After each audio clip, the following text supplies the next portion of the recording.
दोस्तों नमस्कार। आज हम बात करेंगे लेज़र ट्रीटमेंट के बारे में। अक्सर मरीज़ हमें यही पूछता है कि डॉक्टर साहब क्या लेज़र ऑपरेशन अच्छा रहेगा। जैसे मेरे पास मरीज़ आते हैं पाइल्स के, फिशर के, फिस्टुला के।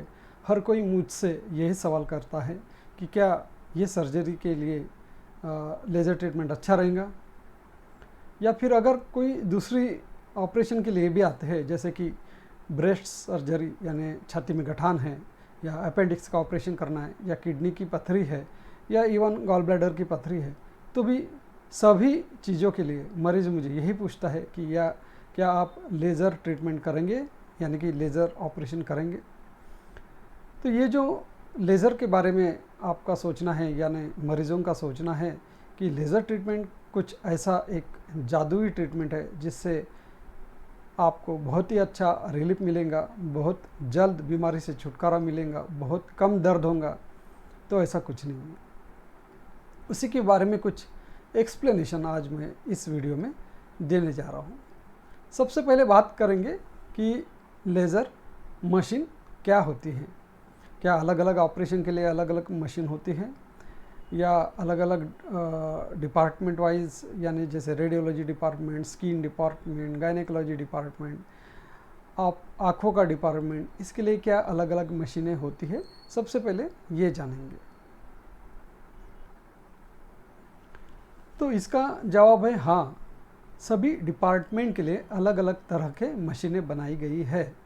यानी कि अगर आप कोई आँखों के दवाखानों में जाते हो और वो कहता है कि हमारे पास लेज़र ट्रीटमेंट है, इसका मतलब उसके पास जो लेज़र की मशीन है वो सिर्फ आँखों के ऊपर अप्लाई करने के लिए है। उस मशीन से बाकी कोई ऑपरेशन नहीं हो सकता। तो स्पेशल मशीन होती है जो आँखों के कॉर्निया को ट्रिम करती है। वो डिटेल बाद में आप पता कर लेना क्या होता है।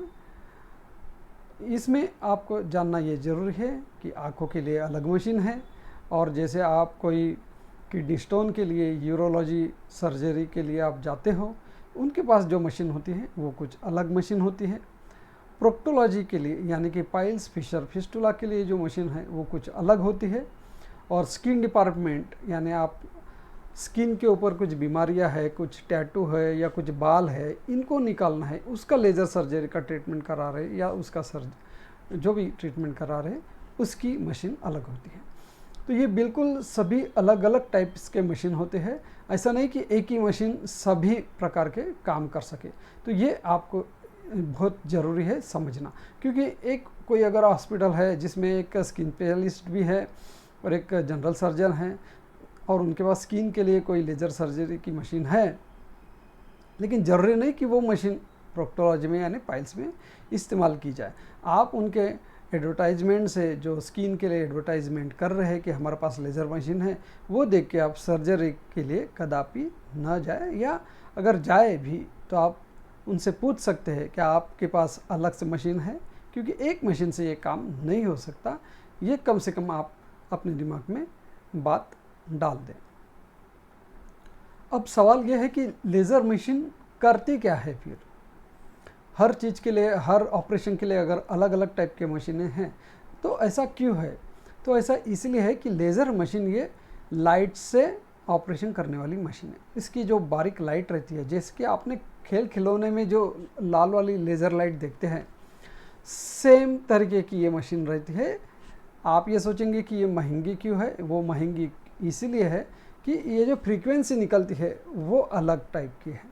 जो सादे लेज़र आप जो खिलौनों में देखते हैं, या कोई चीज़ों पे लाल लाल धारी वाली गन को लगाया हुआ जो लेज़र दिखता है, या जो भी आप अक्सर देखते हैं लेज़र लाइट, वो कुछ अलग मशीनें हैं। उनसे जो लाइट निकल रही है वो अलग फ्रीक्वेंसी की है। वो लाइट किसी चीज़ को डैमेज करने के लिए नहीं बनी है, लेकिन कुछ उसके फ्रीक्वेंसी को अगर चेंज किया जाए तो वो लेज़र आपको डैमेज करती है, आपके स्किन को डैमेज कर सकती है, किसी आयरन चीज़ को डैमेज कर सकती है, किसी वुडन चीज़ को डैमेज कर सकती है, या हर ऐसी चीज़ को डैमेज कर सकती है जो उसके रास्ते में आए। ऐसी भी फ्रीक्वेंसियाँ बन सकती है, यानी बनाई जाती है। तो ऐसी ही फ्रीक्वेंसी बॉडी के अनुसार बनती है। जैसे आँखों में अगर कोई लेज़र बनता है तो उसको बिल्कुल शार्पली उतनी ही थीन लेयर निकले, ऐसी लेज़र बनाई जाता है। और अगर प्रोक्टोलॉजी में जो हम पाइल्स फिशर फिस्टुला में जो लेज़र इस्तेमाल करते हैं वो लेज़र ऐसे बनाया जाता है कि जिससे मतलब स्किन हल्का सा कटे और अंदर जाने के बाद जो मतलब पाइल्स के ब्लीडिंग वेसल्स है उसको कोएगुलेट किया जाए, यानी अंदर के जो वेसल्स है वो पूरी तरह नष्ट किया जाए, वो जल जाए और आपका जो मस्से है वो कम हुआ जाए। या फिर जो छोटे मसल्स रहते हैं जैसे फिशर में मसल काटने का काम करते हैं वो एकदम एक्यूरेटली जल जाए, आजू बाजू के मसल में उसकी आँच भी ना आए। ऐसे तरीके से फ्रीक्वेंसी मैच करके वो लेज़र मशीन बनाई जाती है। तो ऐसे हर चीज़ के लिए मशीनें बनाई जाती हैं। अब रही बात की कि जो अंदरूनी प्रिंसिपल है, जिस प्रिंसिपल में काम करती है मशीन, वो भी अलग अलग टाइप के, उसमें डायोड लेज़र है, CO2 है, एनडीआग है, ये कुछ ऐसे टेक्निकल टर्म्स आपको बता रहा हूँ। अलग अलग टाइप के अंदरूनी भी उनका अलग टाइप मशीन का होता है। तो ये कुछ बेसिक आपको मैं जानकारी देना चाहता था।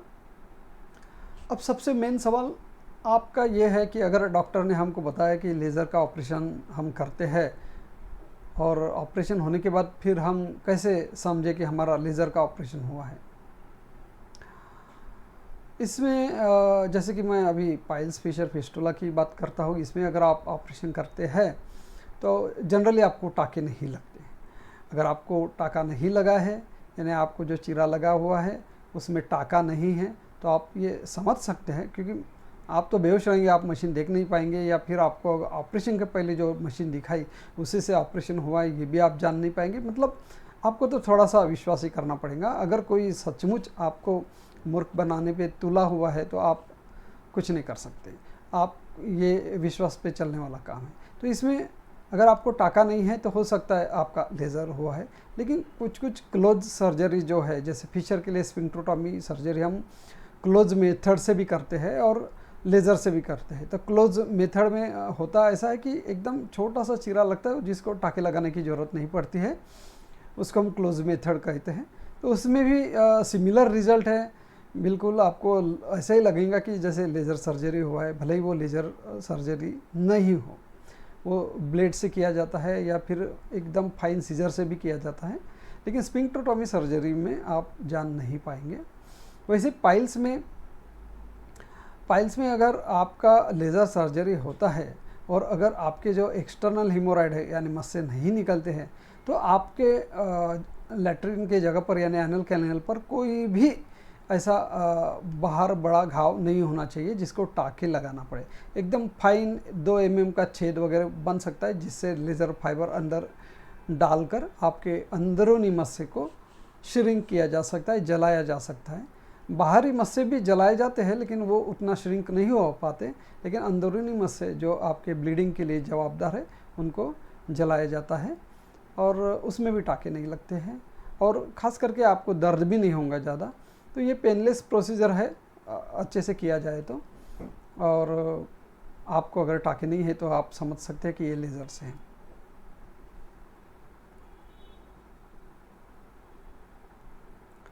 लेज़र मशीन अगर डॉक्टर ने दिखाए तो हम पहचानेंगे कैसे? जाहिर है आप पहचान नहीं पाओगे, लेकिन कुछ नाम मैं आपको बता देता हूँ जो बहुत फेमस है। एक लेज़रट्रॉनिक्स लेज़र मशीन आती है, उसके मैं फ़ोटो भी आपको दिखा देता हूँ। लेज़रट्रॉनिक्स लेज़र मशीन काफ़ी फेमस है इंडिया में। तो ये मशीन अगर आपको दिखती है लेज़रट्रॉनिक्स के नाम से, एक छोटा सा मॉनिटर टाइप आपको दिखेगा, जैसे पल्स बीपी के जो हॉस्पिटल में आपने मॉनिटर देखे हैं वैसा एक मशीन दिखेगा जिसमें 7-8-10 इंच का स्क्रीन है, तो आप समझ सकते हैं कि ये लेज़र मशीन है। दूसरा एक नियो लेज़र करके नाम है, ये थोड़ा छोटा मशीन है, छोटी स्क्रीन है, लेकिन इसके ऊपर लिखा भी रहेगा नियो, जैसे लेज़रट्रॉनिक्स के ऊपर लेज़रट्रॉनिक्स लिखा रहेगा, इसके ऊपर भी नियो लिखा रहेगा। ये भी एक फेमस मशीन है, ये भी एक लेज़र मशीन है। एक और मशीन है IMDCL, ये भी अच्छी एक मशीन है, लेकिन ये थोड़ा सा साइज़ बड़ा रहता है और उसमें भी सामने में फ्रंट में काफ़ी बड़ा एक स्क्रीन लगा रहता है। ये 2-3 नाम हैं लेज़र के, बाकी भी कंपनियों के लेज़र आते होंगे, लेकिन ये 3 कंपनियाँ ज़्यादा फेमस है। तो ये अगर आपको मशीनें दिखती है या डॉक्टर आपको दिखाता है तो आप समझिए कि ये लेज़र मशीन है। और बाकी मशीनें जो कुछ है, जो जिसको हम इलेक्ट्रोकॉटरी कहते हैं, जो मतलब बेसिक से बेसिक सर्जरी में भी इस्तेमाल होती है, पहले से इस्तेमाल हो रही है। उसके लिए कुछ अलग से मशीन है हमारे पास, ऐसा कुछ प्रोपोगंडा करने की ज़रूरत नहीं है। वो एक बेसिक नीड है हर ऑपरेशन की।